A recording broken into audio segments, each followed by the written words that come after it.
Total Bangladesh 100 ওভারের মতো বল করছে। সো এর ভিতরে মিরাজ একাই 40 ওভার বল করছে। তাসকিন যখন বলটা করতেছিল তখন ওই যে একটা নো বল ছিল, সালমান আগা যে কট আউট হয়েছিল, তো ওই আউটটা যদি হতো তো সেক্ষেত্রে আই থিঙ্ক ওরা 350 করতে পারতো না। সো লিডটা অনেক ভালো হতো। তো যাই হোক, আলহামদুলিল্লাহ তারা তাড়াতাড়ি ভালোই করতে পারছে। 27 রানের একটা লিড ছিল। তো হোপফুলি আগামীকাল তারা অনেক ভালো করবে, এটাই আশা রাখি। এবং ভালো একটা টার্গেট সেট আপ করে দিতে পারবে।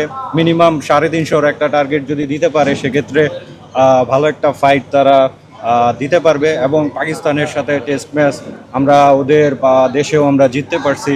সো বাংলাদেশে আমাদের ফেভারে আছে, এখানে আশা করি জিততে পারবো ইজিলি। এখন মিরাজ আপনি যদি দেখেন টোটাল বাংলাদেশ অ্যাবাউট কত 100 ওভারের মতো বল করছে। সো এর ভিতরে মিরাজ একাই 40 ওভার বল করছে, প্রায় অর্ধেক। সো সেক্ষেত্রে ওর ভালো বল হচ্ছিল, লাইন লেন্থ ভালো হচ্ছিল।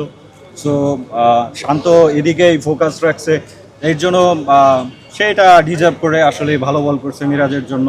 দেখেন পাকিস্তান শুরুতে